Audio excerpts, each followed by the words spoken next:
CIT. When I went to paramedic school, I went to Northeastern University. It was a one-year full-time program. And following, you successfully completed that program, is that correct? Yes.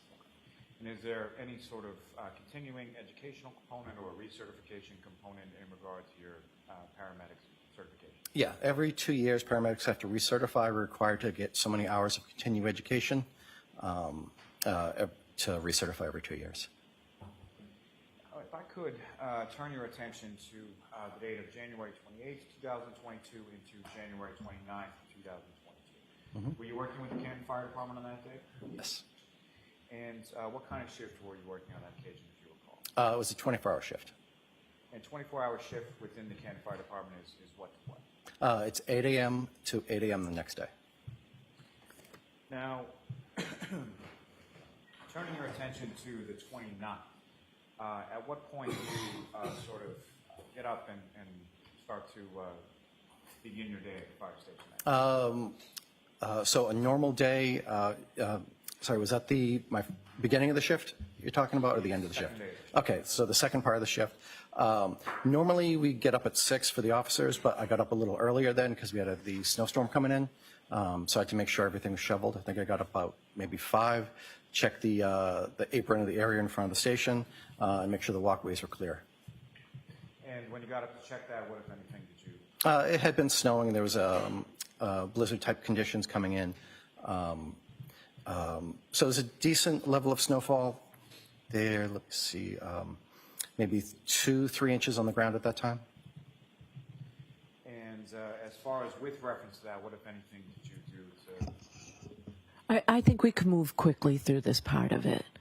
Yeah. The cleaning the apron. No, I wasn't getting to that. Okay. Okay. As far as that particular date or that shift, how were you assigned within the firehouse? I was lieutenant on Engine 4. And with respect to that, at some point shortly after 6 a.m., did you receive a dispatch to a call? Yes. Yeah, we're dispatched to a call for a person in the snow. And did you respond to that call, sir? Yes, I did. And you were assigned to the engine, is that correct? Correct.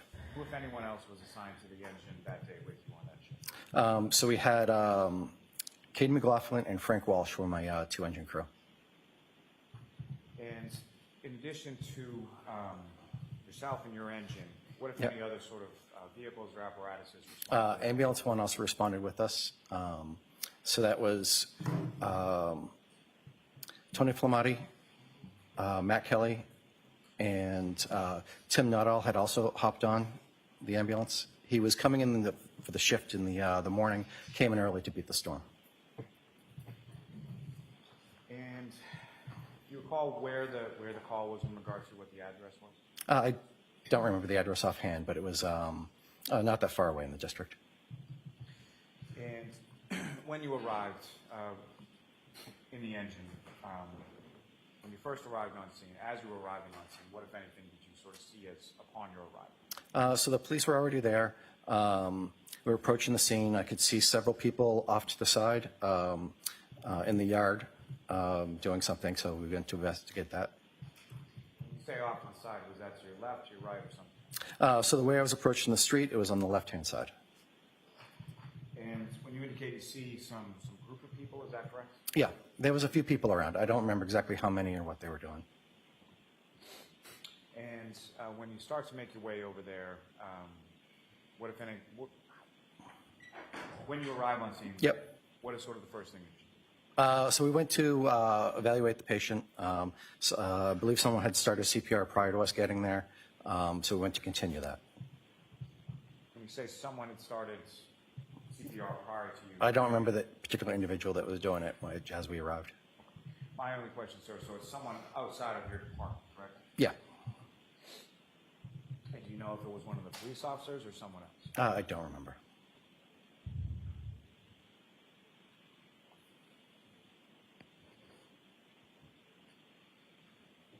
Now, obviously, you're dispatched in response to an unresponsive mail, correct? Yes. And at the time that you're arriving on scene, you say you see sort of a cluster of people. Were you able to see that unresponsive male at that point? Not in the vehicle, not until I exited the vehicle. And at some point, much later or subsequently, did you come to learn the identity of the unresponsive male or the patient that you were involved in? Afterwards, they told me yes. At the time, I did not know. And what did you learn his name to be subsequently? I'm sorry, I'm a little nervous and blanking right now. Was it Mr. John O'Keefe? Yes, correct. And when you first came over to where Mr. O'Keefe was on the ground, is that correct? Yes, he was. What kind of position was his body in when you first observed? He was lying supine on the ground, like on his back. He was parallel to the street, about 8 feet away from the snowbank. And in reference to that, as far as the snow was concerned, what if any snow did you observe on or around where he was? He was covered with snow, and there was snow around the area. And so from a treatment of Mr. O'Keefe as a patient, Yep. what is sort of the first thing that you did or We started CPR, or CCR, sorry, immediately. Someone went to go get a board to get him onto that so we can get him onto the stretcher and move him to the ambulance. And then someone else is trying to get the backstory, trying to figure out the scenario that we're dealing with. if I could just stop you for a moment. So Yeah. you mentioned CCR, is that correct? Yeah.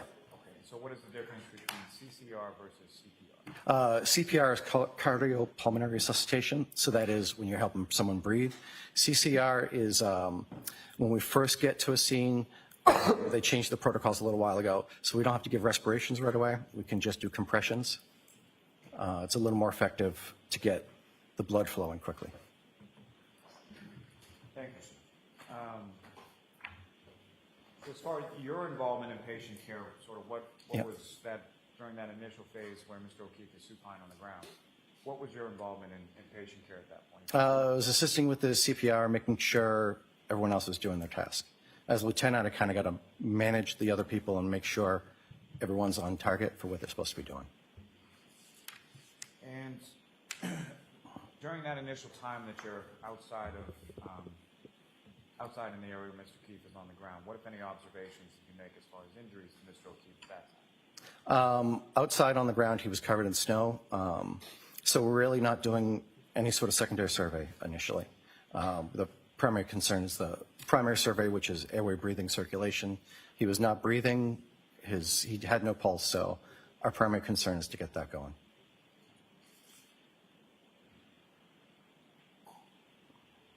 And at some point, are you able to get him from the ground to the back of the ambulance? Yeah, we moved him onto a longboard, then moved him from longboard onto the stretcher, and brought the stretcher over the ambulance and loaded him in there. You mentioned at some point upon your sort of initial arrival at the patient that different people were tasked with different things, correct? Yes. And someone was tasked with trying to get sort of what you termed the backstory, is that correct? Yes. Okay. Why, Yeah. why is that important? So when you have someone unconscious, unresponsive, you want to know when they were last well, the last breathing, last seen, trying to figure out why someone is on the ground. There are different reasons of why they could be there, trying to figure that out. Normally people don't lay down in the snow, so trying to evaluate the reason the person was unconscious. And so you're able to get him on, Mr. O'Keefe, onto a stretcher into the back of the ambulance, correct? Yes, Okay. And fair to say that the lighting in the back of the ambulance is better than it was outside? correct. And when you're in the back of the ambulance, are you able to then do or participate in that secondary survey? you were Yeah, talking about? yeah, we started doing a secondary survey after we started getting good compressions going. Someone was working on the intubation, and then one of the procedures is to strip off the clothes and evaluate the person. And if you recall, how were the clothes removed? I don't recall exactly which method they used. Typically, we cut them off, but I'm not sure if they did that or they just pulled them off.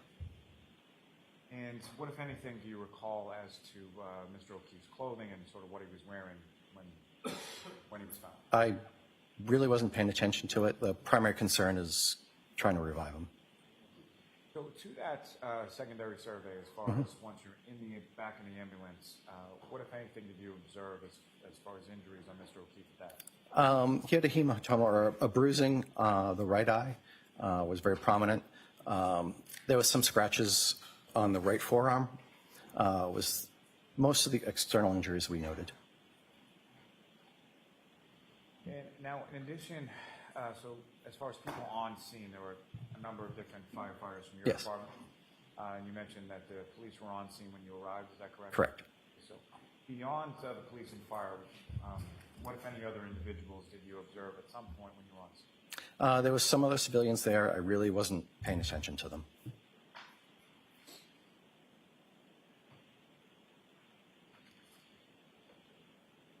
Now, with reference to that backstory that you were talking about, at any point in time, either outside of the ambulance or inside of the ambulance, who, if anyone, was tasked by you or anyone else to try and obtain that backstory? I think Katie McLaughlin was the one that obtained the backstory. And if you know, was there any other conversation that you were present for between any of your other firefighters and any of those civilians? That was primarily when she relayed to us the information that she had obtained. We were trying to figure out the scenario of why he was found unconscious, unresponsive. Let me ask you this way. So as far as arrival at the patient when he's on the ground, Yep. who gets there first? You and the other individuals in the engine or the firefighters in the ambulance? We both respond from the same station at the same time. The engine's in the front, the ambulance usually in the rear. So I believe we pulled over, the ambulance pulled over at the same time as us. I believe C5 went as well, which is the captain. He was also responding with us. Now, as far as the person that Firefighter McLaughlin spoke to, what, if anything, did you know about that person at that time? At that time, I knew nothing. I knew that it was someone that had been with him. She relayed the information of what she had heard to us. And the information that Firefighter McLaughlin, without reference to what it was, but the information that Firefighter McLaughlin was able to obtain, did she communicate that to you and the other firefighters in the ambulance? Yes. Yeah, she came in the ambulance, told us what she had heard.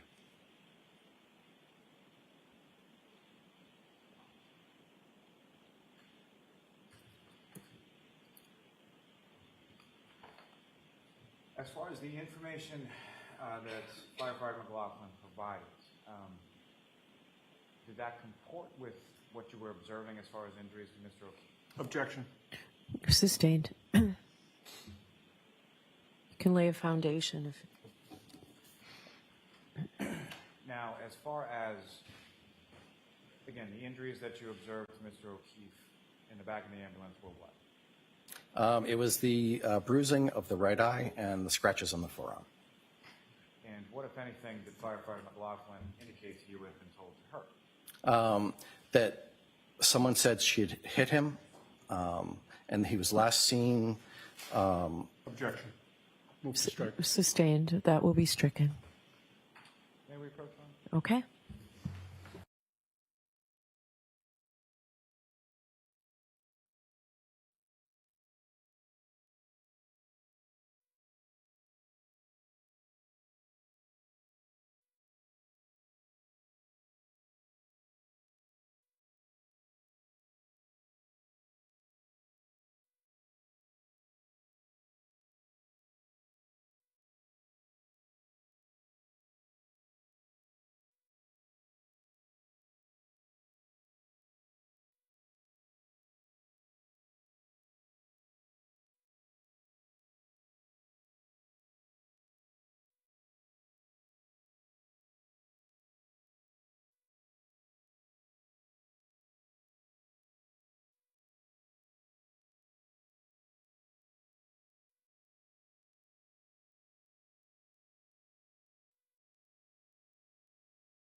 We always try and check and make sure that your lunch is here before we take a break. I'm told that it is. So we will take a lunch break. We'll see everybody here ready to start right at 2 o'clock.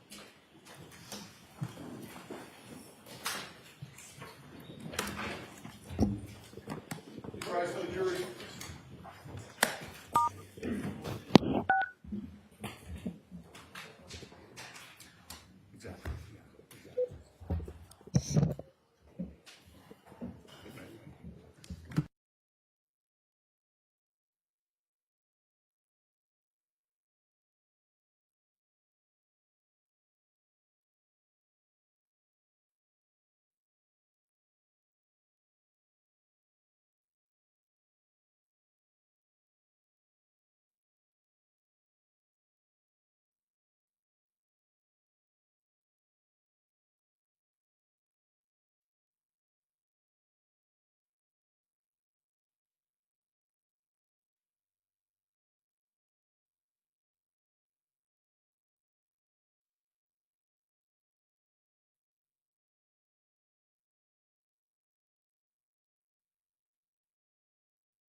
Citizens in session, please be seated.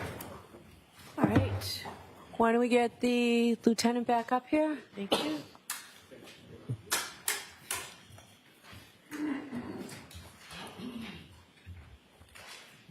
Sir, I remind you, you're still under oath.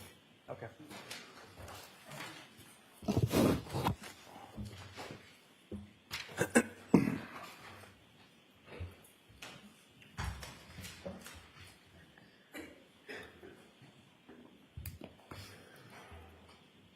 Go right ahead, Mr. Lally. So Lieutenant Woodbury,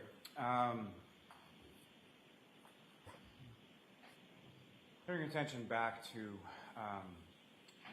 the treatment of Mr. O'Keefe in the back of the ambulance, correct? Yes. With respect to that, you testified that you don't recall sort of specifically anything as far as clothing for Mr. O'Keefe, is that correct? I was not paying attention to the clothing. And so to that point, what were you paying attention to at that? Primarily, the big issue was doing the CCR, then to CPR. We're trying to resuscitate the person as best we can.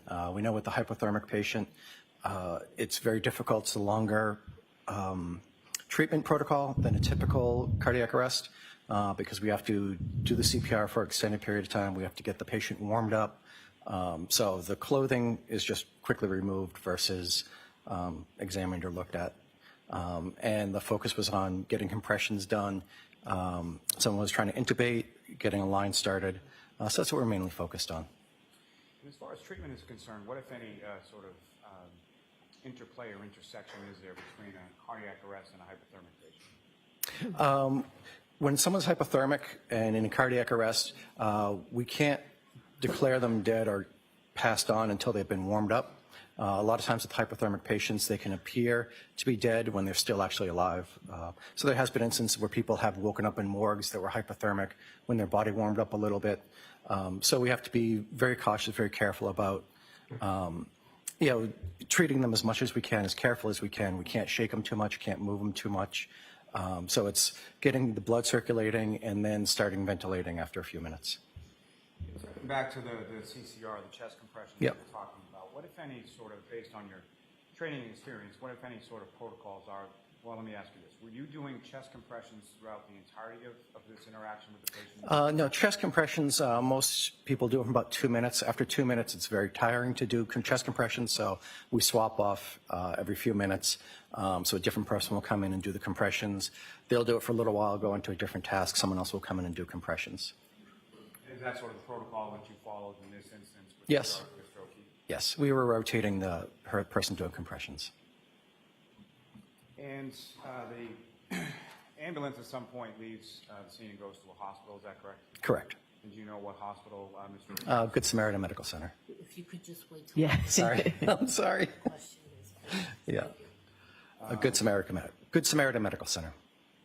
And did you go along for that ambulance ride? No, I did not. And where did you go? So as the lieutenant on the engine, I stay with the engine. I detailed my 2 other engine personnel to the ambulance. So they went with the 2 engine personnel, the 2 regular people on the ambulance, as well as an additional person. Timmy Nuttall was the extra person for that one. And so you take the engine and go with it. I went back to the station. And at some point shortly after that, are you called back to the roadway of Fairview Road? Yes. And same general area of Fairview Road? Yes, same address. And how is it that you get from the station back to Fairview? So we had struck a box to cover the personnel that we had detailed. That means we send out a page looking for additional people to come in. We had Sam Pock come in. So he was my engine driver, and I was in the lieutenant's seat. We responded back in engine 4. And the ambulance that had been there on Fairview Road with you previously was at Good Samaritan? Yes. Yeah, a call like that takes an extended period of time, even at the hospital, to assist them there. So we had to get an ambulance from Station 2. And if you know, who was on the... And Dan Whitley. Now, with reference to this particular call, what, if anything, was this secondary dispatch with regard to? So this call was for Section 12, which is someone in having a psychological issue. And do you know who that Section 12 was in regard to? Yeah, this was for Karen Reed.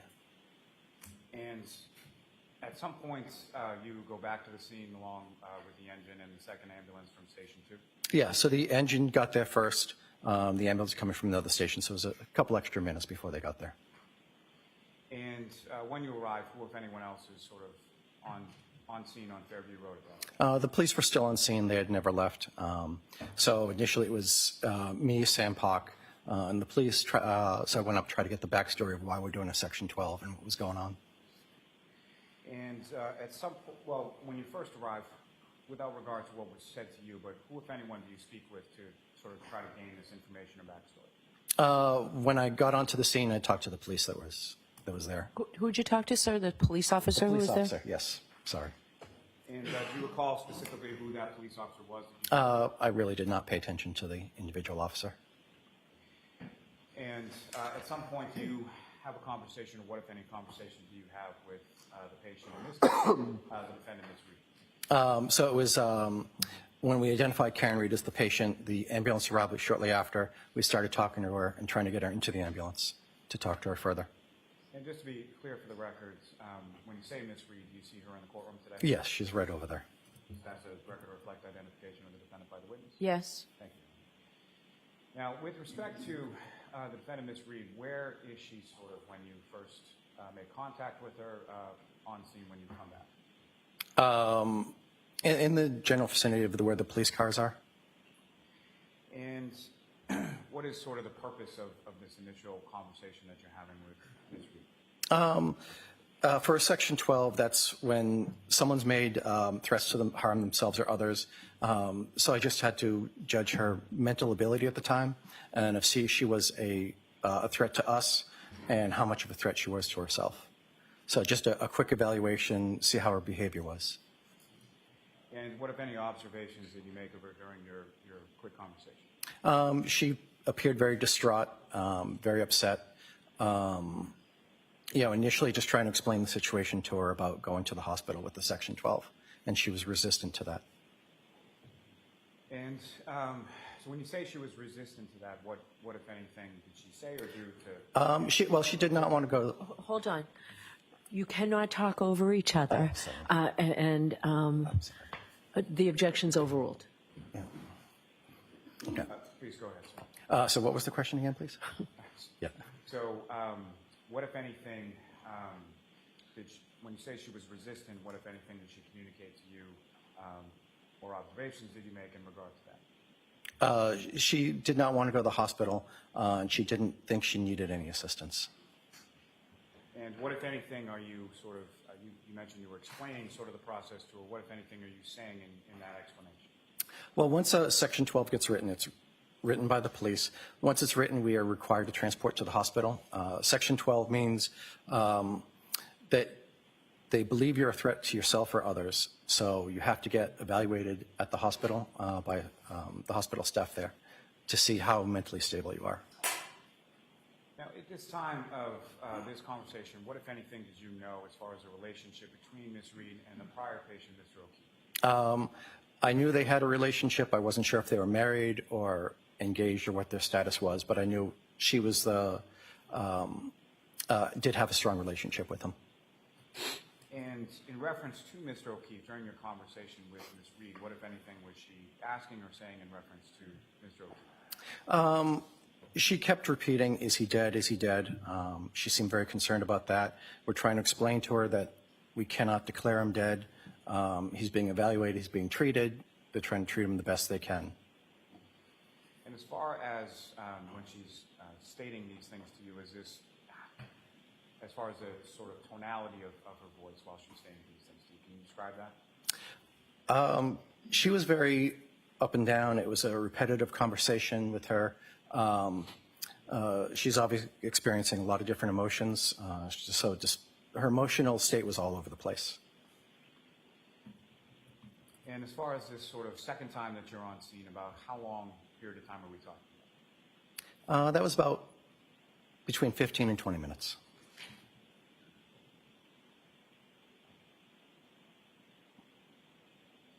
as far as your conversation with Miss Reed, where did she go? Did you stay with her sort of the entire time that she was on scene that second time, or? Because she was resistant, we were trying to get her to voluntarily go. If someone voluntarily goes, even with the section written, they're released a lot quicker.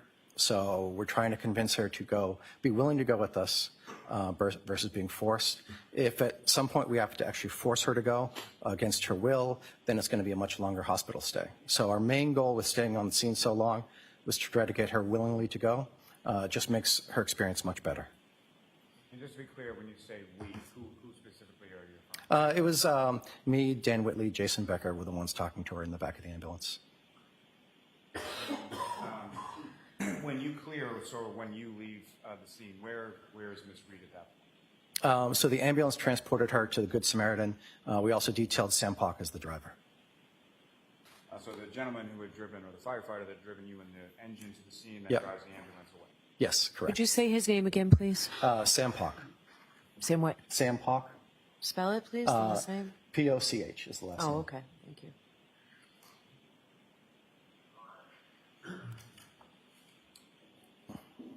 Thank you, sir. I have no further questions. Okay. Ready? Thank you. Good afternoon, sir. Good afternoon. Mr. Woodbury, you and I have never met or spoken, correct? No. I know you had said you were nervous, so I'm going to try and make Okay. this fairly brief, Thank you. sir. I just have a couple of areas that I'd like to go Okay. through with. Your interaction with Karen Reed and what you actually heard from her mouth. Okay. That's sort of where I want to concentrate, as opposed to anything that anybody else may have said to you about what they believe she might have said, okay? Okay. And it seems to me that your main interaction with her was not when the initial call came in to respond to, a man who was unresponsive in the snow. It was after you went back to the station in the engine and then came back to the scene for the purposes of the Section 12 that you described. Would that be fair to say? And when you came back to the scene for the Section 12, it's also fair to say that the Section 12 issue was your focus, correct? Correct. You had an order in hand, correct? The police had it and they gave it to us when we got there. Right. Okay. So you got an order in hand once you got there, Correct. which is what you expected to happen, correct? Yes. And your focus at that point is, okay, and I don't want to be too, flip, but we can do this the easy way or the hard way. Is that a fair characterization? That is one way to put it. And you wanted to do it the easy way. Yes, correct. And you wanted to persuade Karen Reed that she should want to do it the easy way, correct? Yes. And after some conversation back and forth where she was initially resistant, she eventually agreed, yes, I'll do, not to put words in your mouth or hers, but to the effect of, yes, we'll do this the easy way, correct? Did get her to agree to transport. All right.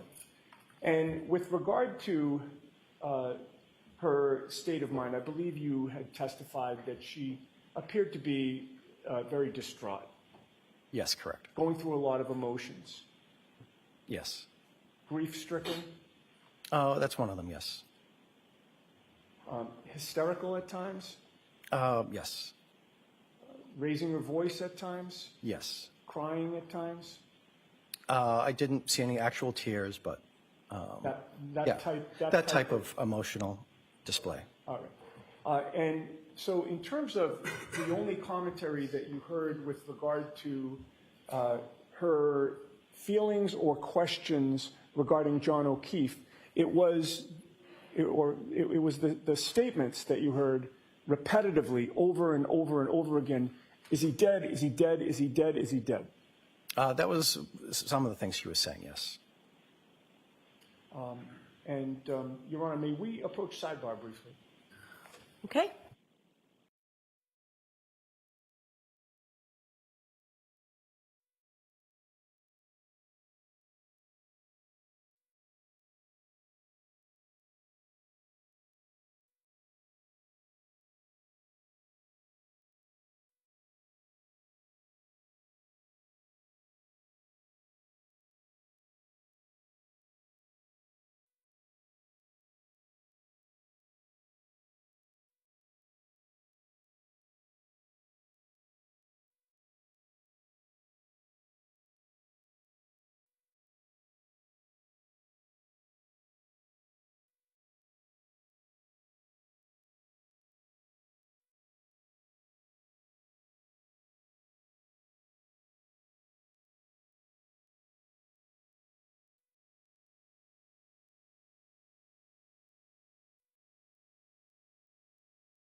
So Lieutenant Woodbury, Hold on, I think, hold on for a Ms. sec. Giannetti, I think you need the actual, yes. I was going to ask a couple of questions first and then grab it. but it's right there for when you need it. Lieutenant Woodbury, on your direct examination, you testified a bit, and I don't want to block a jury here, I'm sorry. You testified a bit about the injuries that you observed on John O'Keefe when you first arrived at the scene, correct? Yes. You testified about the swollen eye, Yes. and you also testified about the scratch marks that you saw on his forearm, correct? Correct. I'd like to show you, I'm going to approach in a minute, to show you what has been marked M for identification. And when I hand it to you, please keep it to yourself and look at it, and then look up at me when you're done, okay?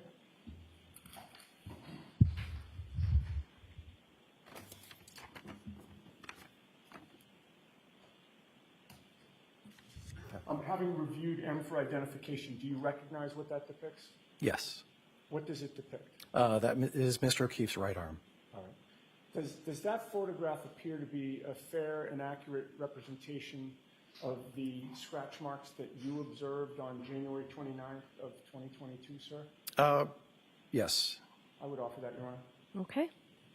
That will be our next exhibit, and again, we'll have to maybe renumber. Counsel, before you leave today, we have to figure out how to keep everything straight. Understood.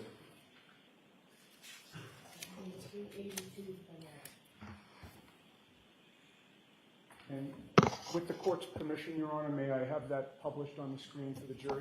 Yes.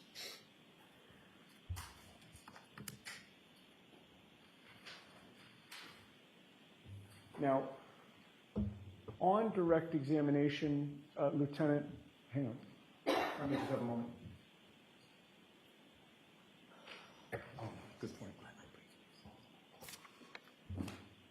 I'm going to try to get out of your way so everybody can see. With regard to the injuries that you described on direct examination, Lieutenant, I believe you would mainly concentrate. I'm sorry, I need to, please take this down for me. I need to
This court is in session. Please be seated.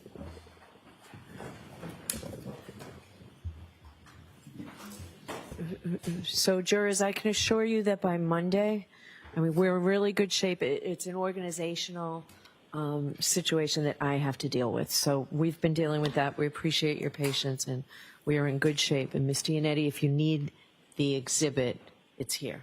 Terrific. May I have it published again on the camera? Yes. Now, Lieutenant, with regard to the injuries that you observed, did you notice any lividity on the body when you were looking at John O'Keefe? Being hypothermic, he was very pale overall, so the skin wasn't pinked up yet, so it's hard to really judge the rest of the skin that way until it's warmed up and much later into the scene. You are familiar with the term Yep. lividity, though? Yes. And could you just explain that for the jury? That's like bruising. So it's like the pooling of blood in lower sections. So for like a cardiac arrest patient, when they have lividity, it looks like bruising on the underside where all the blood has pooled. And we did not really notice that. But it's not actually bruising from an injury, it's just the blood being Settling brought down. by- It's the same thing, yes. One at a time, please. Yeah, sorry. So it appears like bruising, and bruising is basically pooling of blood under the skin. So this is lividity is just gravity-fed pooling of blood under the skin. And it usually happens what is the section of the body that is lowest. I see. Okay. Now, with regard to the scratches that you've testified about and that you now observe on Exhibit 382, I believe, and you'll correct me if I'm wrong, but I believe your testimony on direct examination was that you observed them in the forearm area, correct? It was the right, like forearm to arm. I was trying to signal like right up here, but yeah. Oh, okay. All right. Yeah.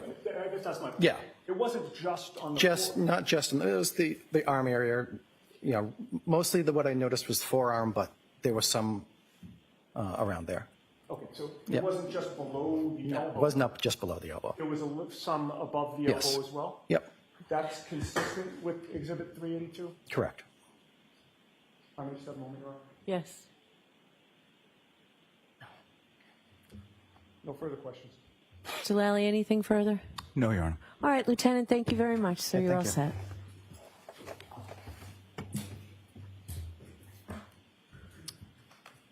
Our next witness, Mr. Lally.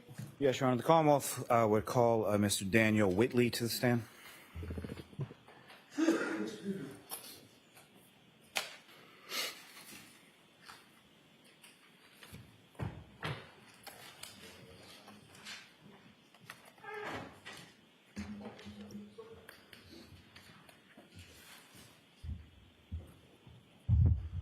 Watch your step.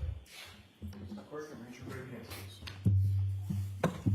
You solemnly swear the evidence you give in the court and during the case now and here is for the truth, the whole truth, and nothing but the truth, so help you God. I do.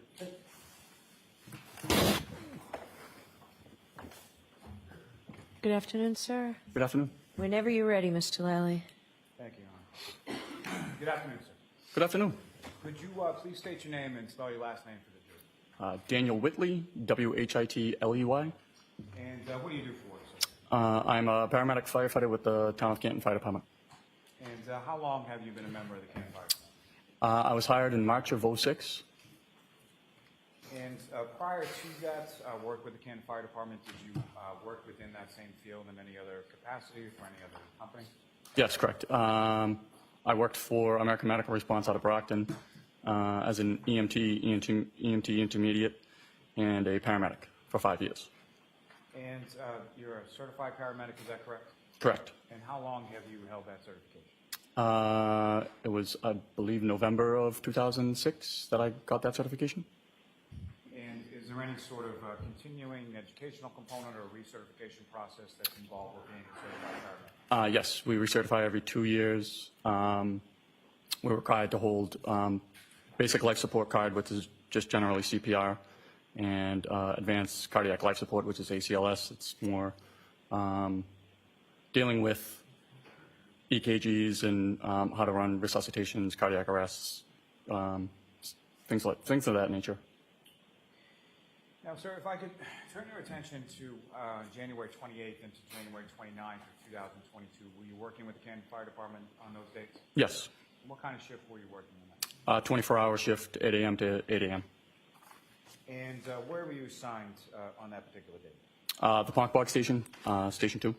The Ponkapog Station, where is that located within Canton? The north side of town on Sassamon Street. And how were you assigned to a specific duty or a specific?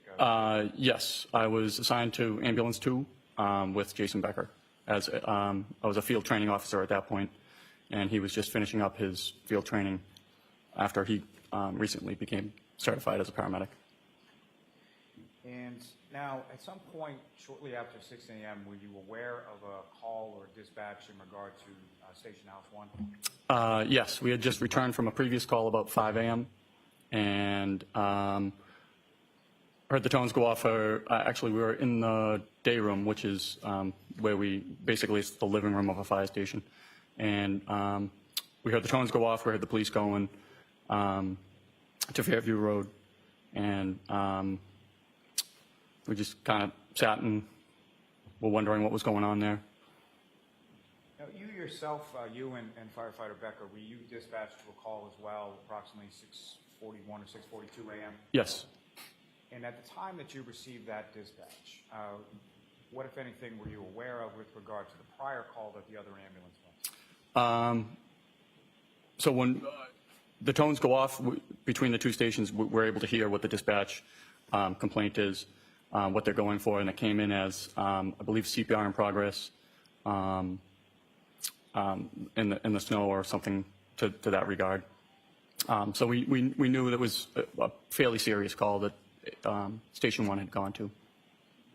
Now, when you received your dispatch at approximately 6:42 a.m. or so, what was that call in regard to, and where did you respond? We were dispatched for a Section 12.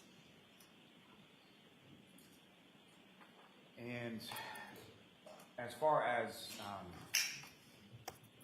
your assignments within the ambulance between yourself and firefighter Becker, with regard to this call, who was doing what? I was driving. He's what we call the tech, the lead paramedic on the case. That's just generally how we operate. And from your response, or your driving from Station 2 to Fairview Road, what, if anything, did you observe or experience en route in between the two? At that point, it was snowing pretty heavily. We were coming down Chapman Street, getting ready to take the right onto Fairview. We nearly slid off the road, making the turn onto Fairview. It was snowing that heavily, and I don't believe the roads had been really plowed or treated or anything like that for us to. So it was pretty slippery. Now, in addition to ambulance number 2 that you and firefighter Becker were in, what, if any, other sort of vehicles or apparatus was dispatched to this call as well? There was Engine 3, which is the District 1 engine, and at least 2 police cruisers. And then another gray SUV kind of further down from where we parked. Now, when you arrive in this area on Fairview Road, what, if anything, do you sort of observe as far as who's there when you arrive? When I got out, my Lieutenant Woodbury and Sam Park were there. And they were on the engine, is that correct? They were on the engine, correct. Now, beyond sort of the personnel from your department, you mentioned that there were some police officers there as well? Yes, Mulaney and Saraf, and then 2 other females, at least 2 other females.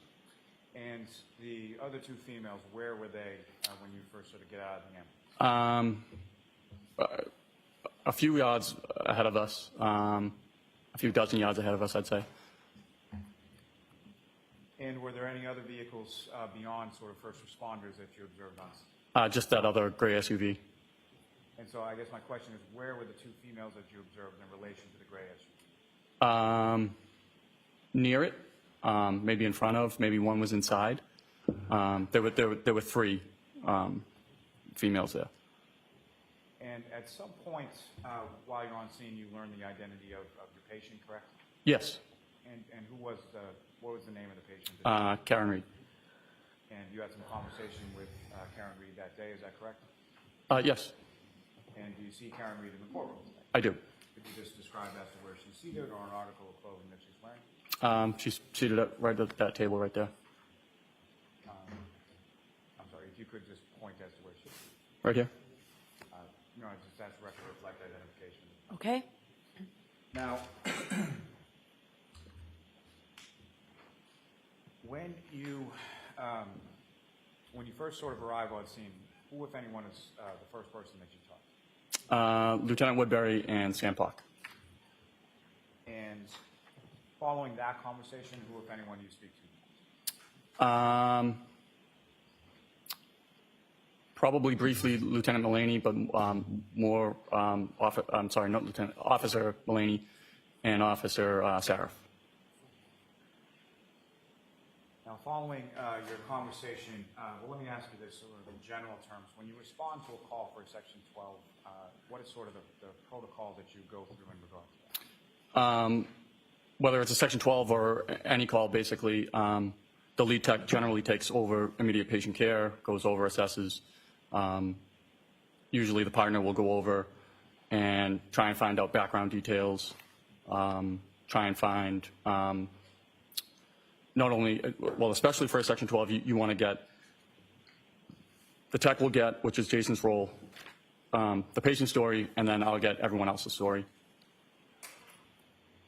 And at some point, do you have a conversation with Ms. Reed as well? Oh, yes. And where is that in relation to vehicles on scene? Sort of where is that initial conversation? The initial conversation, she was very upset. She kept saying, so we had a Section 12 written, and that was to take her to the hospital because she made threats against her life, saying, I don't want to live anymore. If my husband dies, I don't want to be alive anymore. And myself and Jason and Lieutenant Woodbury were kind of like, well, that's seemingly more in the lines of normal grieving process after something traumatic happens to a loved one, whether they're going to die or not. We kind of didn't feel like it kind of led to that level of a Section 12 to have her transported to the hospital. So at that point, I exited the ambulance and I went to speak with Officer Saraf, and I said, this kind of doesn't, if we want her to be at the hospital, get a full eval, we're going to need more than just, if my husband dies, I want to die, because that seems just like normal grieving things to say. And so I went back to the ambulance. He went, I don't know where he went. I don't know whether it was cruiser or what, but he came back, notified me that her... Sustain. And from that conversation, did you receive more information or more clarity as to statements that Ms. Reed had made? Yes, Officer Saraf had said that... Objection. So not what he said, sir. So We You were are informed unmuted. that... Objection. I'm not sure. So you can't testify to what somebody else told you. You can when there's no objection regarding what Ms. Reed told you. Okay. But you can't testify what anybody else told you. Okay. So when I say sustain, that means you have to stop. Okay. And the lawyer will ask another question. Okay. Okay. Thank you. Thank you, Your Honor. So, Firefighter Whitley, at some point, specific to your conversations with the defendant, Ms. Can you describe sort of her demeanor or any observations you made in relation to that as you were speaking with her? Yes, she was very upset. She kept asking if there was any chance. She kept asking us if we knew if the person ambulance 1 had transported was alive or dead, and we could not speak to that. She asked if somebody could be alive in the snow without a jacket for many hours. And at that point, we were just trying to give her any hope that whomever A1 transported was still alive. And we kind of just talked about far off hypothermia cases where, kids have fallen in rivers and been submerged for many minutes, maybe even hours, and survived with no neurological deficits. So we were just trying to give her some sort of hope on the way to the hospital that there was a chance that her husband could be alive. Now, at this point, what, if anything, did you know about sort of the relationship between your patient, the defendant, Ms. Reed, and the patient from Ambulance 1 that had been transported previously? She identified him as her husband. And is that something that she said once or more than once? Many, many times.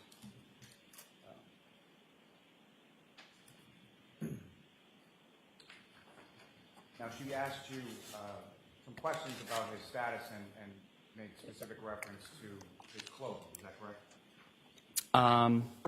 The only thing I recall is asking if he could have survived without a jacket. Now, as far as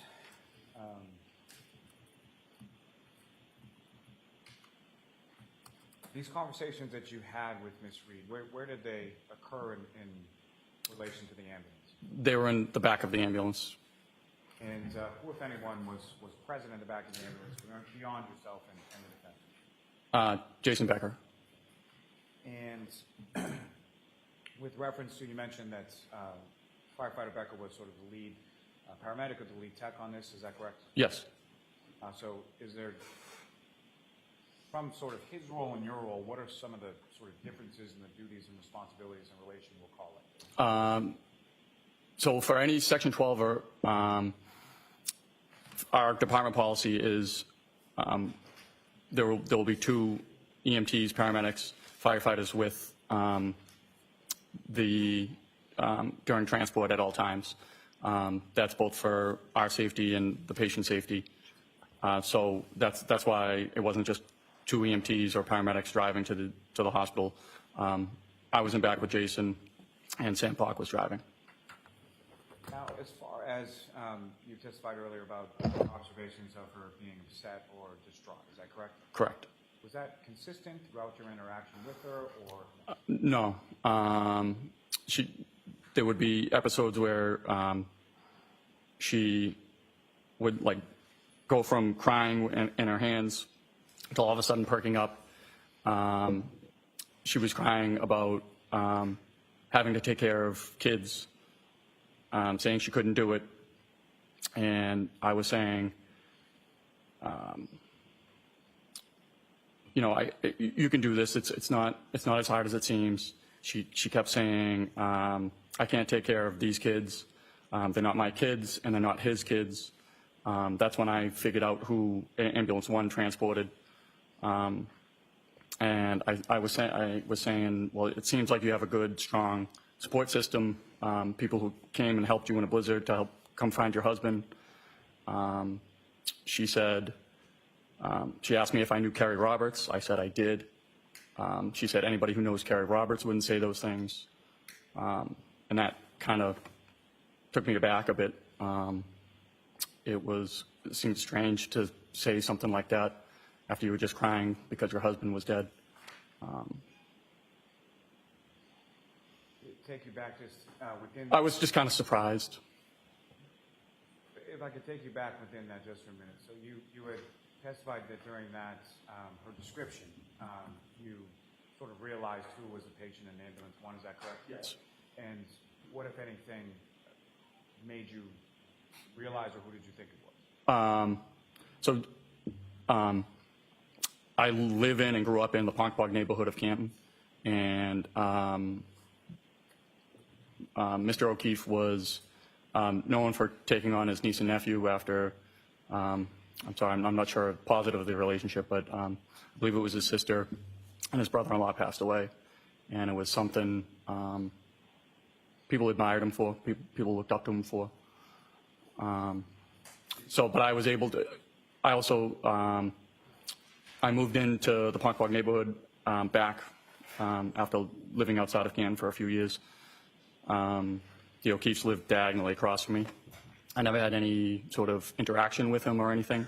When I moved in, my wife was probably about 6 months pregnant, and I had 2 toddlers, so I was pretty busy. I figured he was pretty busy. I never even had a chance to introduce myself or anything before he moved to Meadows, which is how I kind of figured out.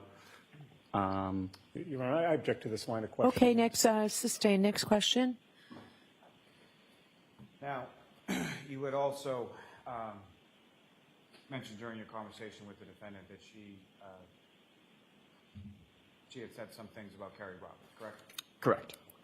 And how is it that you know Carrie Roberts? Well, Kerry lives around the corner from me. Objection. No, I'll allow that. Next question, please. How long have you known Carrie Roberts?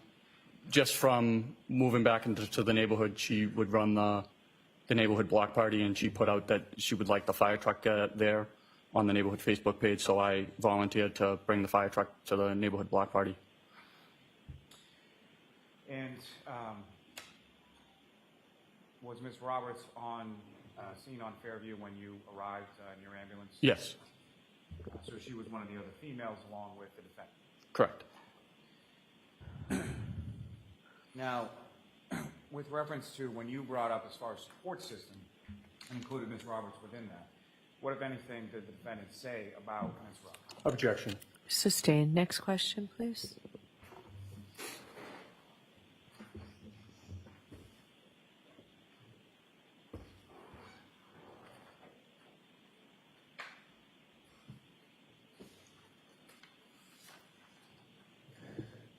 Now, this conversation that you had with the defendant in the ambulance, about how long a period of time are we talking about?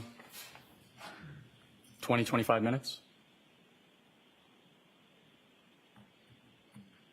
And beyond what you've already testified to, what did sort of that conversation consist of, or what was the sort of tone and tenor of that conversation?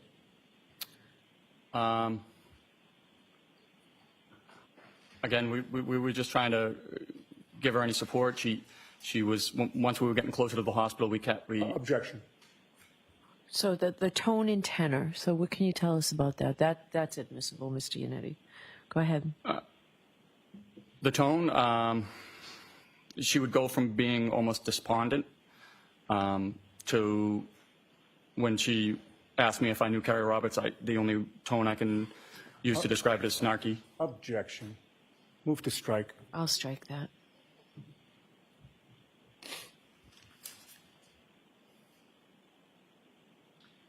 Now, you transported to a Good Samaritan, is that correct? Correct. And when you, during the transport, where are you in relation to Ms. Reed from Fairview to Good Samaritan? I'm sorry, I don't understand. During the transport, Ms. Reed is where within the ambulance? I believe we have what we call a tech bench, which is a long bench. There's the ambulance stretcher, and then to next to the ambulance stretcher is, we call it the CPR seat, and then that's where Miss Reed sat. And then I was in what we call the airway seat, which is basically like a captain's chair behind the stretcher. And in addition to yourself and the defendant, who, if anyone else was sort of in the back of the ambulance at that time? During transport? Yes. During transport, it was just me, Jason Becker, and Miss Reed. Okay. So yourself along with firefighter Becker in the back, correct? Correct. Who was driving the ambulance? Sam Park. Now, when you arrived at Good Samaritan, what, if anything, happened? Miss Reed was asking to be able to see John, and I made the decision that I would run ahead to see if that was in the realm of possibility with the emergency room physician there. So I ran ahead. I came into they call it the code room at Good Sam, and I asked if the wife could see the husband. The ER doctor asked if she would be upset. I said if she would be upset if she was allowed to or not, and I said she's going to be upset. I believe she's going to be upset either way. He was asking if she would get in the way of the resuscitation efforts, and I said it's possible she's very upset.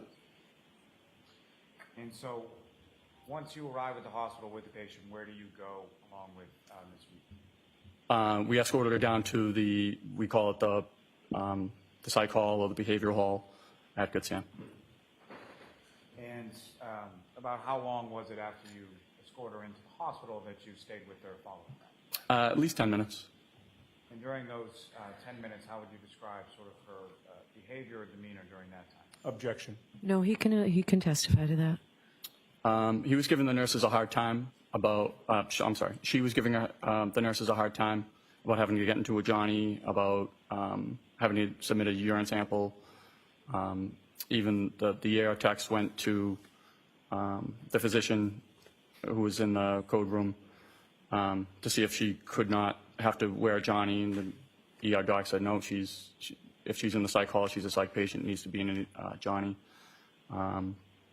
So at that point, there was just a nurse and a tech. We don't usually leave a psych patient with just a single nurse and a tech, so we decided to wait until security had gotten there before we left. May I have one moment? Yes.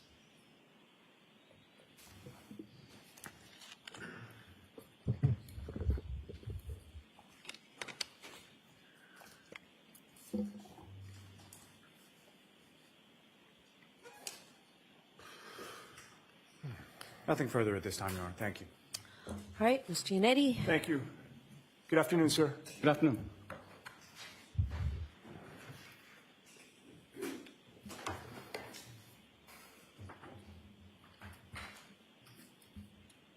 So, Mr. Whitley, when you showed up, you learned that Karen Reed was the patient that you were to deal with, correct? Correct. And it was your expectation that she would be going to the hospital, correct? Correct. One of the things that you do when you transport somebody to the hospital is you try to get a medical history, correct? Yep. Why is that important? Generally, we get pertinent medical history to pass on to the hospital.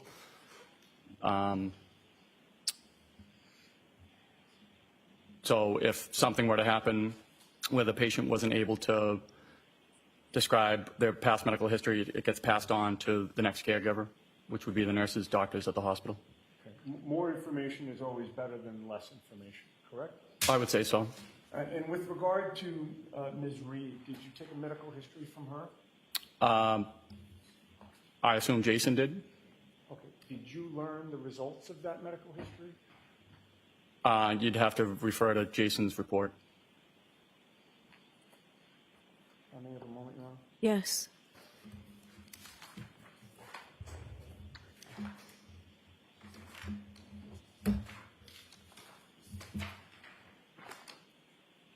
May I approach? Yes. Mr. Whitley, if I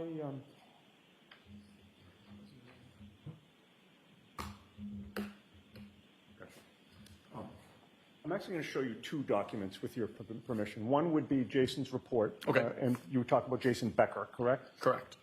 The other is a police report from Sergeant Yuri Buchnick. I'm going to give you the second page of that. So let's do them one at a time. Sure. And you've asked for Jason Becker's report, so I'll give you that first, okay? Okay. And when I approach you, I'm going to hand this to you, and I just ask you to look at it silently by yourself. Okay. And then look up at me when you're done. Okay.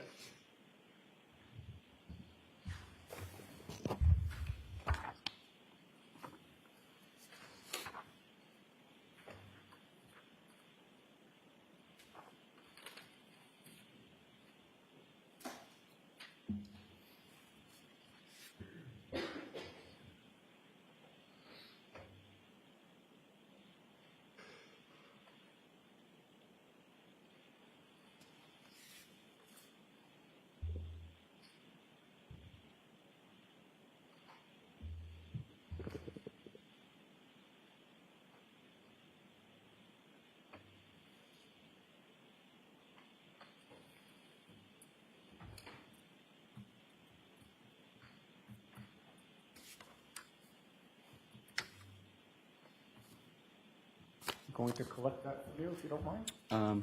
The first report was the NFIRS report from my lieutenant.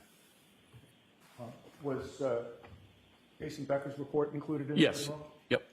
Having reviewed those documents, does that refresh your memory as to the medical history that was taken? Yes. And what can you tell us about that? Just lists multiple sclerosis. What is multiple sclerosis? I believe it's a neurodegenerative disease where the myelin sheathing of the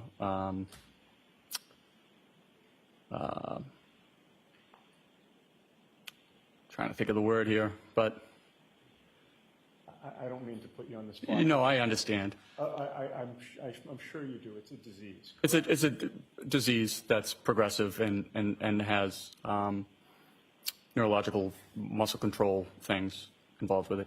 And when you say progressive, that means it gets worse over time as you age? As I understand it. And that was the medical history you got from Karen Lee? Correct. I have nothing further. All right. So, sir, you are all set. Thank you, Mr. Whitley. Your next witness, Mr. Lally? Yes, Your Honor. We'll call Mr. Jason Becker to the stand.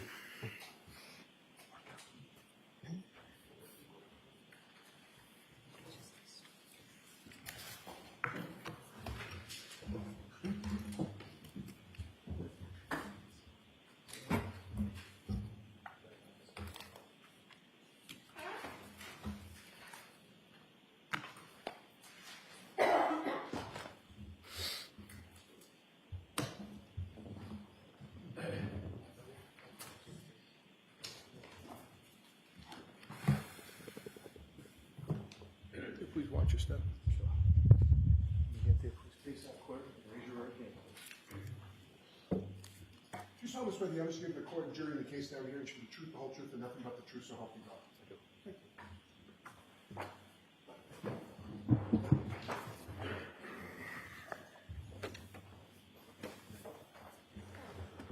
you. Okay, whenever you're ready, Mr. Lally. Thank you. Good afternoon, sir. Good afternoon. Could you please state your name and spell your last name for the jury? First name's Jason, last name's Becker, Becker. And what do you do for work, sir? I'm a firefighter paramedic at the Canton Fire Department. And how long have you been a member of the Canton Fire Department? 5.5 years.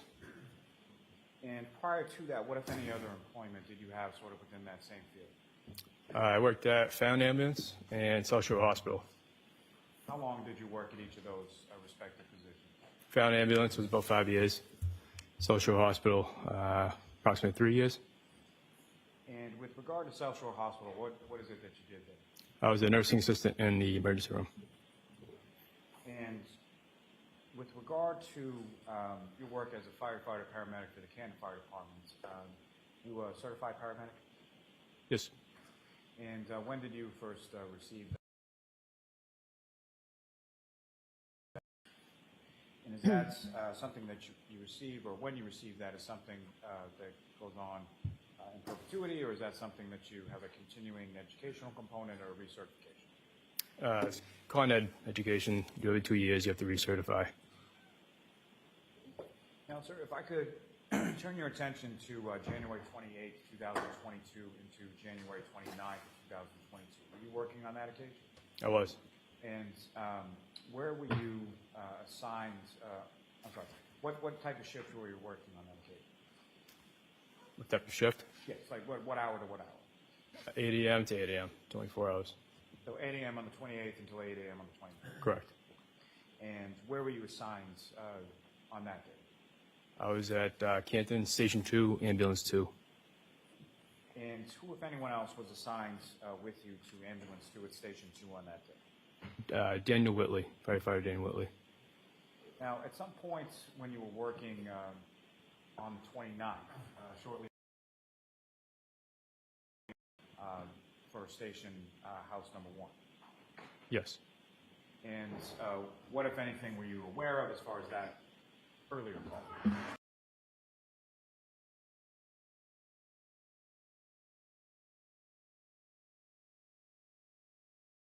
Eventually to CPR in progress. point following that, approximately 6:41 a.m. or so, did you, your station,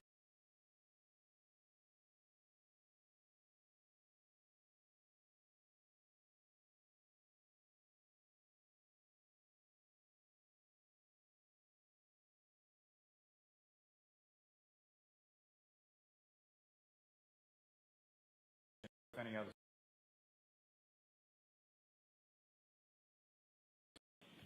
Canton Engine 3. And if you know, who, if anyone, was on Canton Engine 3 at that time? Lieutenant Greg Woodbury, firefighter Sam Park. Now, with regard to the ambulance that you were in with firefighter Whitley, what were sort of, well, let me ask you this, between sort of call volume, what, if any, sort of policy or protocol is there as far as who does what on a particular call? We switch off. And so on this particular call that you were dispatched to Fairview Road, what were sort of each of your respective duties and responsibilities between yourself and firefighter Whitley? Firefighter Whitley was the driver at that point, and it was my tech, is what it's called. So the next patient would be mine. And so as sort of you were the lead tech on this, is that correct? Correct. And so as far as the lead tech's role, what, if any, duties or responsibilities do you have in regard to writing a report? It's my report. That'd be right. May I approach the witness? Yes.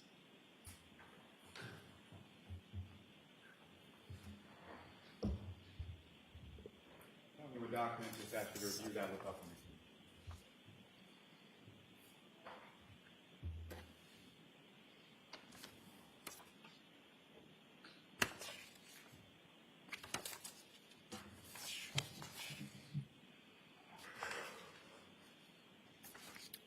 The first report up here is the engines.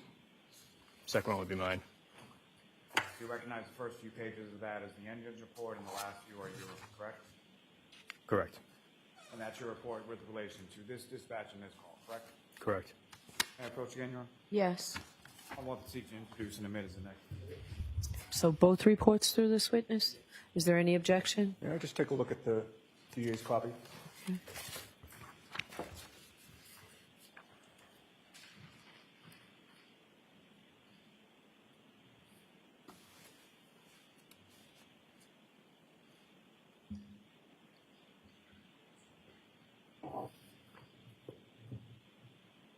May we approach? Okay.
Bless you. Bless you.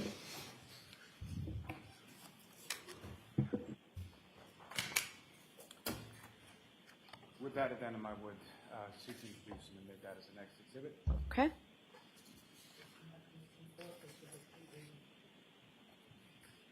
And Your Honor, with the court's permission, can I return the report to the witness? Yes.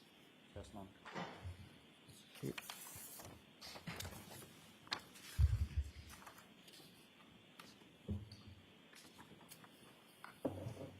Now, sir, when you first sort of arrive in the area of 34, when you arrive in the area of Fairview Road, what, if anything, is it that you first observe upon your arrival? Coming down the street or on scene? Yes, coming down the street. Coming down the street, see the live police lights.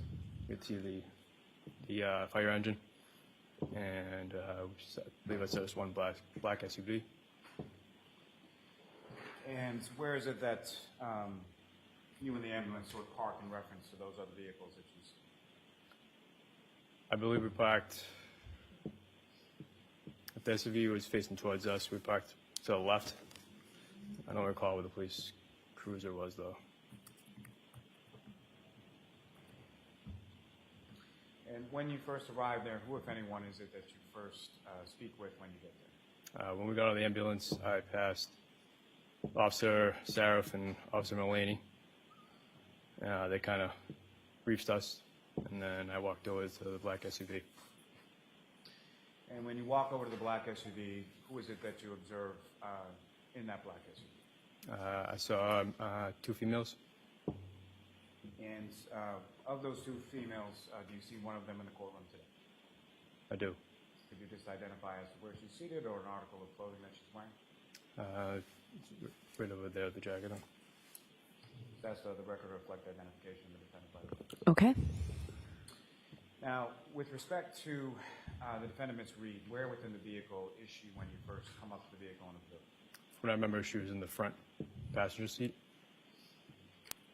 And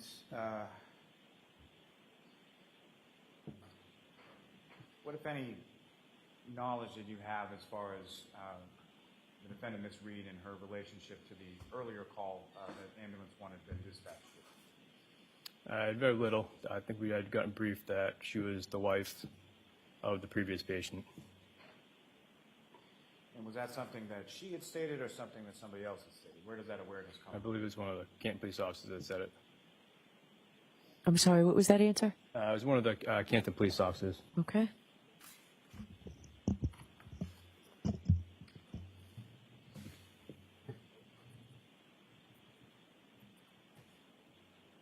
And so when you walk up to the car, what is it that you say to her, or what, if any, conversation did you have with Ms. Reed at that point? So I went up to the window and introduced myself and just kind of asked her what was going on. And how did she respond to that? She was kind of, she was distraught. She was crying. She kind of told us that the statements she may have made, she didn't mean it because of the events that she had just gone through. What, if anything, did she say about that? If anything, did she say about what she had gone through? That she had just done CPR on her husband.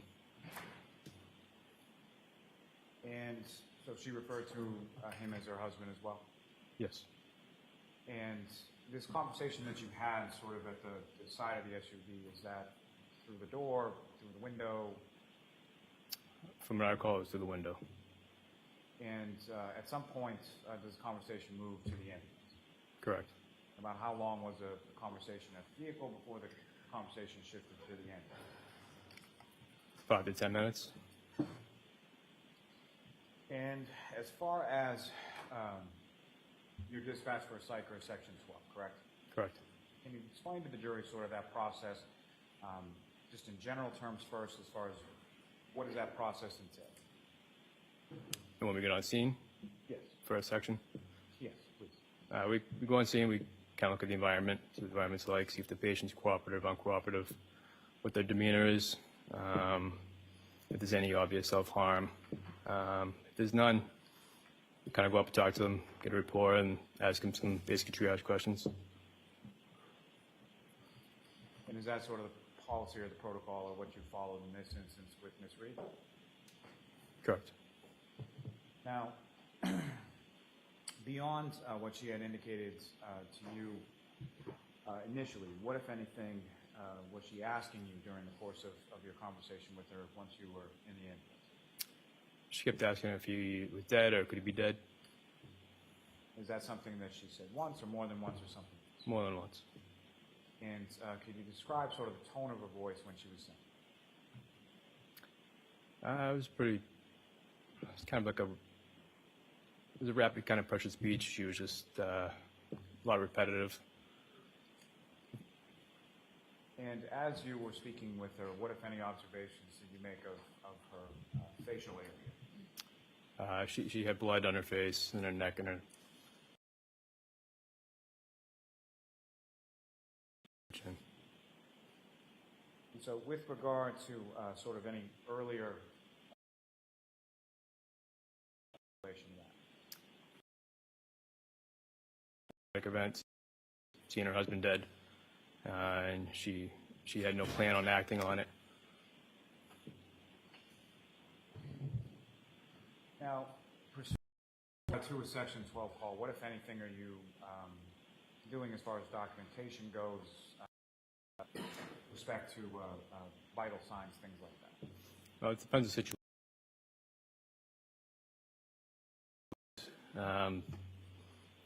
I took a regular, just vital signs, pulse oximetry to see her heart rate.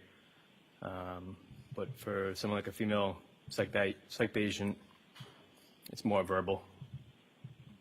And as far as any of those sort of vital signs and things that you took, what, if anything, abnormal did you note in regard to that? There's nothing too abnormal. Just the heart rate might have been a little bit high, but within normal range. Could you please keep your voice up, sir? Thank you. Sorry. With the vital signs, her heart rate was a little high. It was 98, but it was nothing concerning. That you're having this conversation with her in the back of the ambulance, how would you describe her? She would have periods of calmness, and then other periods she would appear agitated in the hospital. But all in all, she was cooperative with us.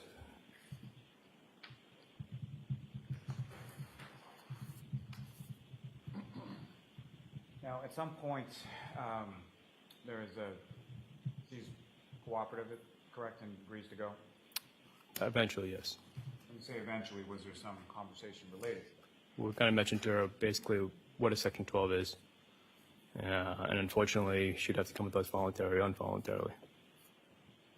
So you're explaining the process to her, is that correct? Correct. Eventually, she agrees to go, correct? Correct. And as far as the transport goes, who, if anyone, is in the back of the ambulance with her during the transport period? Me and firefighter Whitley. And who, if anyone, was driving the ambulance to the hospital? Firefighter Park. Which hospital did you transport Ms. Reed to? We went to the Good Samaritan Hospital. Now, during the course of transfer to the hospital, did Ms. Reed say with reference to children? She was talking about Mr. O'Keefe's children. And she was unsure, and she didn't know if she'd be able to take care of them. She was worried about that. She was worried about that. Yeah, she's worried about who would take care of the children if he was pronounced dead. And what, if anything, did she say about herself in reference to the children? She didn't think that she could take care of them on her own. Now, as far as this other person or the patient call, relationship to yourself? She was calling him the husband. Now, with reference to this particular, with reference to Ms. Reed in this conversation, what, if anything, did she say in regard to the last time that she had spoken to who she called her husband? She had said that they had gotten into an argument. She was sad because that was the last thing she had said to him, was the argument, but she didn't go into detail on what the argument was about or what was said.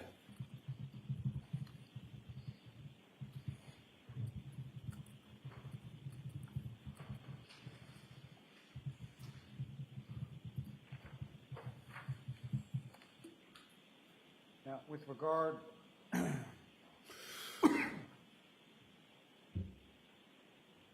to her speaking about further conversation did either yourself or firefighter Whitley have with her in regard to that? With children? Yes. I don't recall.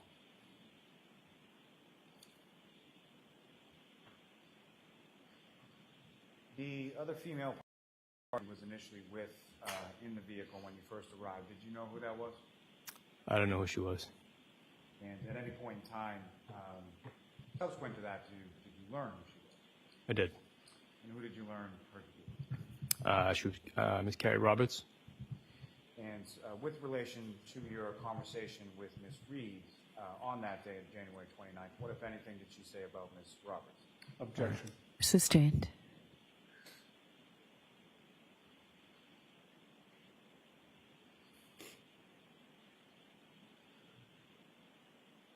The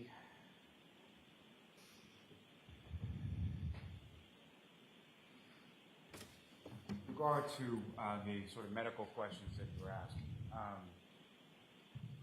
from those medical questions, what, if any, questions would you typically ask someone with relation to consumption of alcohol or drugs? Well, part of the psych assessment, I asked if she had taken any drugs or alcohol, and she had denied it at that point. She said that she had not, correct? Correct.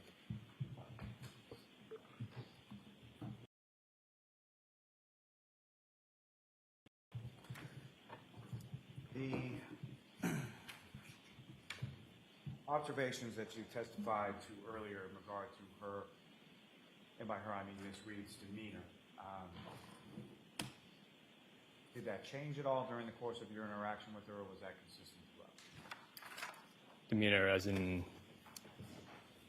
It's a poorly phrased question. Let me try and rephrase it for you. So, with regard to her demeanor, throughout the course of your interaction with her, how would you describe that?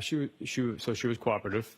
Then she'd be calm, and then eventually she would kind of get a little agitated and repetitive questions. But she seemed distraught. Now, with respect to the person she indicated was her husband, what, if any, questions did she ask either you or Firefighter Whitley or both in relation to him? She was asking if he was dead, or could he be dead, and she said, could I have hit him?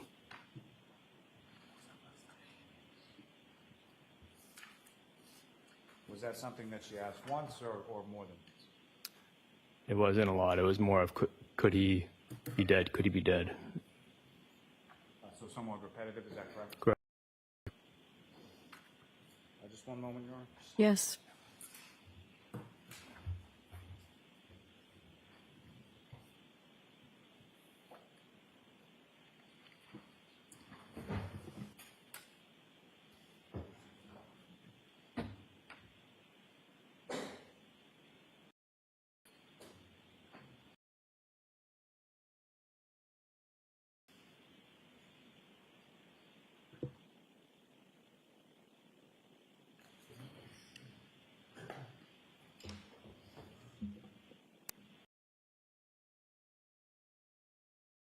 You testified earlier that first arriving on scene and first spoke with Ms. Reed, she indicated that there were some statements that she said there were some statements that she did not meet, correct?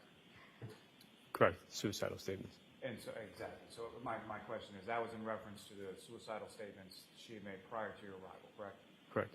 Not to any subsequent statements, correct? Correct. Nothing further. All right, cross-examination. Thank you, Rona. Good afternoon, sir. Good afternoon.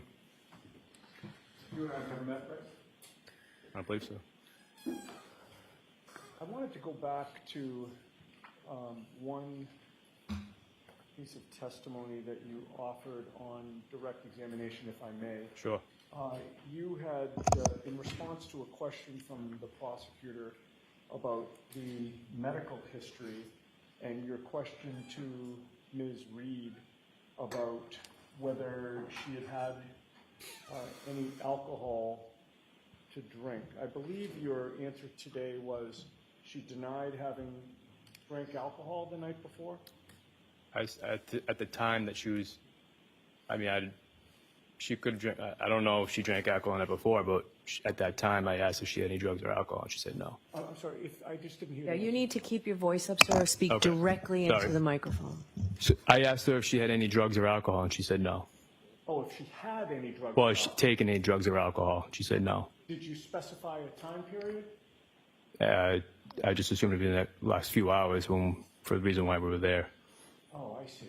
Okay. Unsure if she had alcohol days prior, but for the reason why we were there. Okay. So, was it your understanding that the two of you had an understanding of what you were asking? Sure.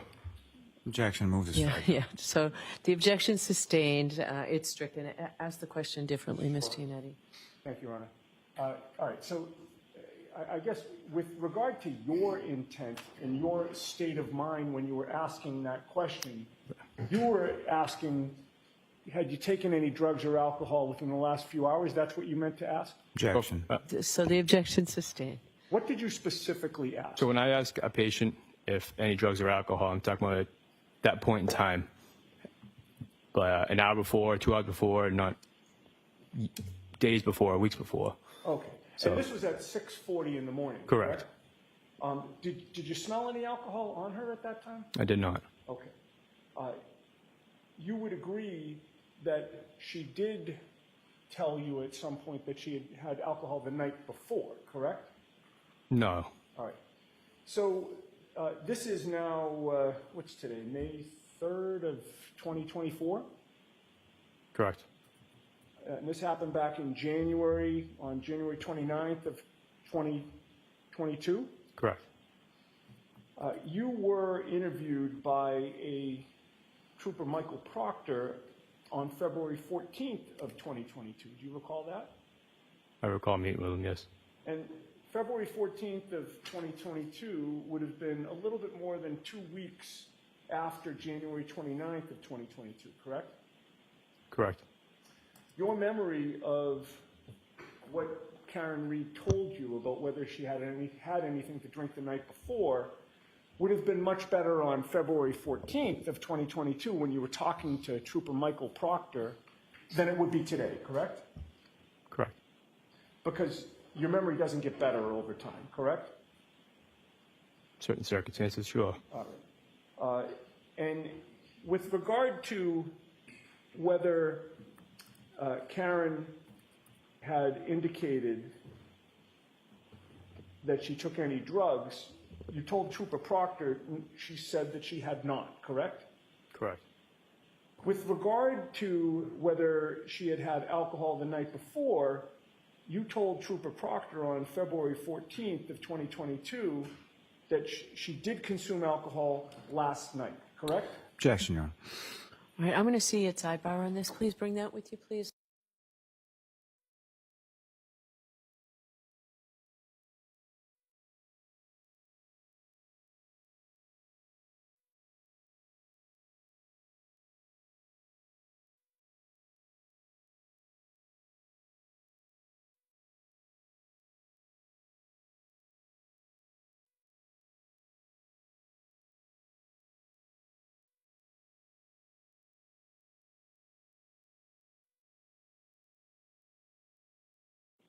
Did you miss anything? Did you not hear?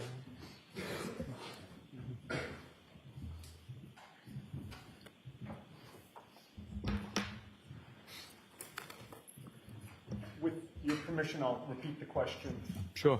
You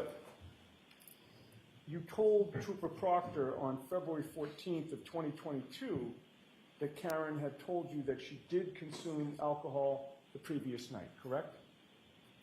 If that's in his notes, Well, is your memory exhausted as to whether you told him that? I don't recall. If you saw his report with your statements in it, would that refresh your memory? Sure. It's a two-page report. I'll give you both, actually. It's a two-page report. I'll give you both pages, but I have highlighted a line on the second page, so I would direct you to that. May I approach? Yes. And take your time reading it, sir. Yes, yeah. And please read it silently to yourself and look up at me when you're done.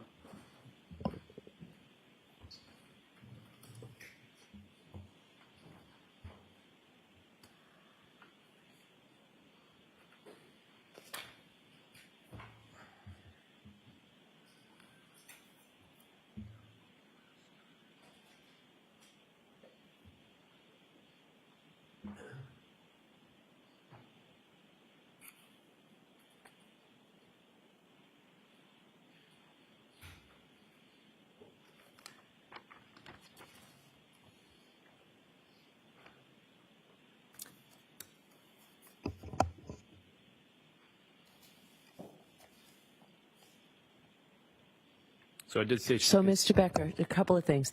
Wait for a question. Oh, I'm sorry. But also, Sorry. you have to keep your voice up. Okay. I'm close to you and I'm having trouble hearing you. Most Okay. of the jurors are further away. And the way this works is I have to collect that from you and then ask you a question, okay? So, If I may approach you on Yes.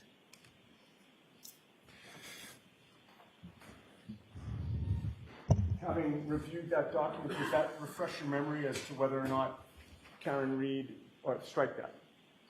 Having reviewed that report, does that refresh your memory as to the fact that you... Does that refresh your memory? Does that refresh your memory? it does.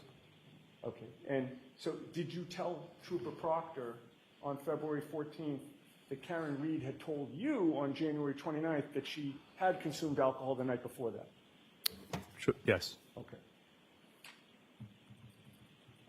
Is it fair to say that when you were listening to her talk at times, that her speech was very rapid?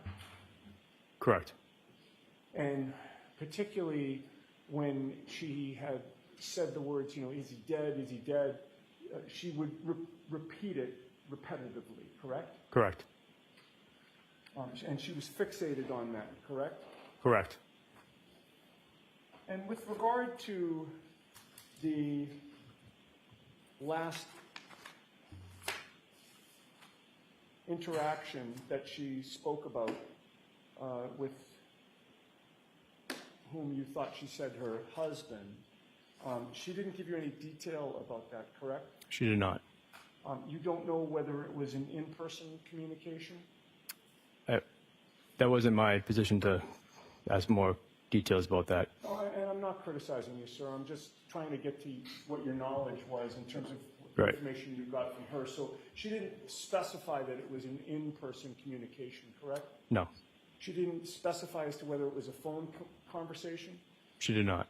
She didn't specify whether it was a text message exchange back and forth? She did not. And she didn't specify whether it was an angry voicemail that she left, correct? She did not.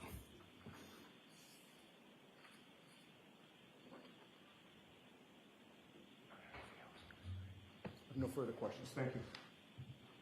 Just one moment, Your Honor. Okay.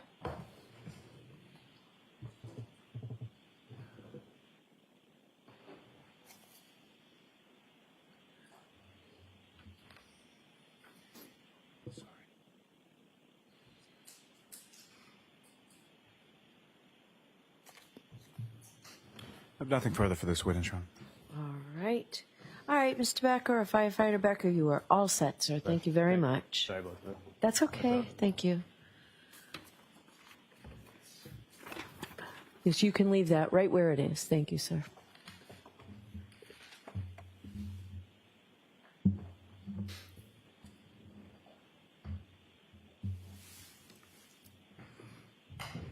Your next witness, Mr. Lally? Your Honor, may we approach? Sure.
Does it make sense that rather than starting with another witness, figure it's a Friday afternoon. It's been a long week for you all. We'll excuse you at this point. So please do not discuss this case with anyone. Don't do any independent research or investigation into this case. If you happen to see, hear, or read anything about this case, disregard it and let us know. And have a great weekend. Monday will be a full day. We'll see you first thing Monday night. Rise to the jury. Rise right this way.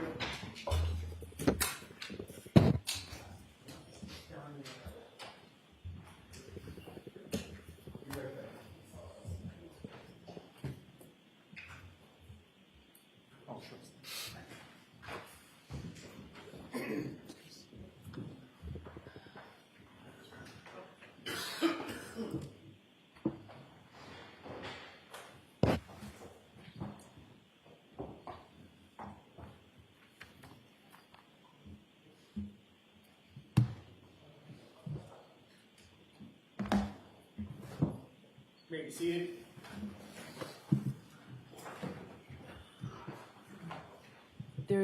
I think there's an exhibit in the witness stand.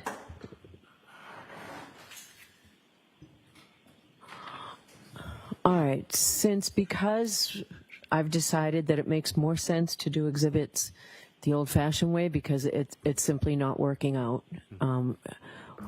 My suggestion is that we take what we have that have actually been introduced, because I know you pre-marked nearly 600 exhibits. They have not been introduced into evidence.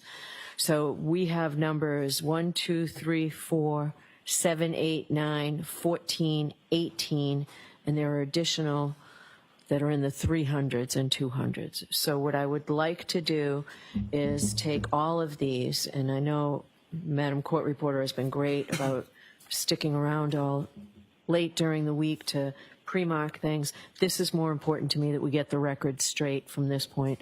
I would prefer the jurors to have the exhibits in order and not have numbers 200 and 300 in where they should be 15 and 16. So what I would like you to all do is take a look at the exhibits that have actually been introduced. Their prior numbers, if you have referred to them by their prior numbers, I will permit you for the rest of the trial to say previously referred to as 308, but now exhibit 15, until you feel you don't need to do that anymore. So it means things are going to have to be renumbered. So, Madam Court Reporter, was there anything else we needed to discuss on this? Is there anything else you need from the lawyers?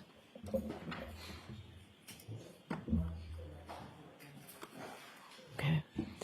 So, I don't want to use your name. You've got a list of everything, and Mr. McDermott's got a list of everything that's been introduced.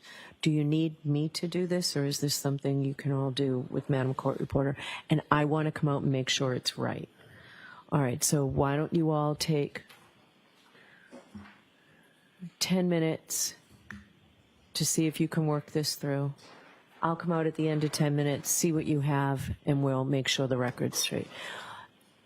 Does that make sense to everybody? It does. The only thing that I would ask to add to that, Your Honor, is in conformity with the court's ruling as far as redaction to the run sheets and the run reports. I'm not sure if they've been stickered or not, but there are medical records with regard to both the victim and the defendant that would be in there, and I would ask for them to either be marked for identification or taken out at this point.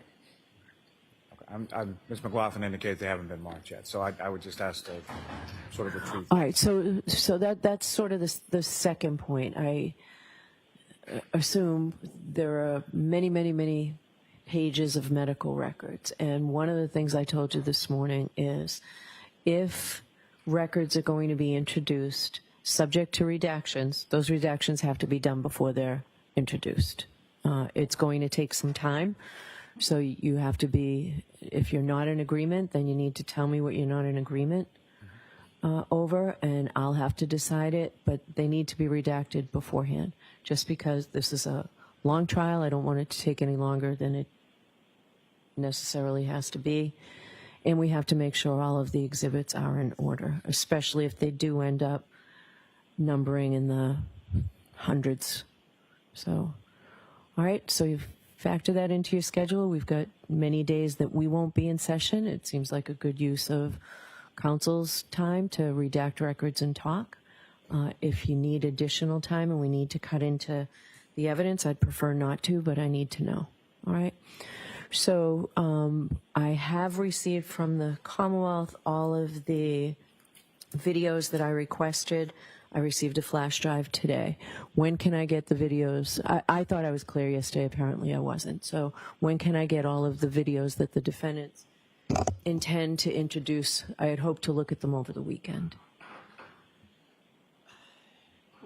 We can do, it's not a matter of getting them onto a flash drive, that's quick. It's just a matter of getting them to the court. So I would invite the court to direct us how, if you want to use the weekend, let us know. We work on Saturdays and Sundays. So so you can't do it today? You can't do it before you leave? I don't think your IT person's here, right? I might Oh. be able to. If you can do it before you leave, if he can just download it onto a flash drive, that would be great. Do you want to go talk to him and see how long? You might be able to do that. We may be able to do that. Why don't you talk to him? Yes. Yes. All right. That We won't leave until we give them to you. that would be great. And Ms. Giannetti, yesterday you did say that you'd also give me some idea on why you think they're coming in. Sure. Okay, so if you have that, that would be great. Yeah. All right. You I just want to make sure I'm very clear about what the court would like. We provided the double videos, the ones that we had put the good and Seraph cameras together. The court wants every single video that we intend to produce Yes. for the rest of trial. Yes. Okay, understood. All right, and that's what I requested from both of you. I received, Ms. Gilman, tell me if I'm wrong, but Mr. McDermott handed me a flash drive today that said this was all the Commonwealth's video exhibits. Yes. And that was after we met this morning, correct? Yes. Okay. All right, so that'd be great. I just, I want to know what's on them. I was surprised yesterday, and Understood. I shouldn't be surprised. Understood. All right, so I'll come out after you remark the exhibits. Do you need a break before then, Madam Court Reporter? Mr. McDermott? All right, thanks. Court, all rise, please.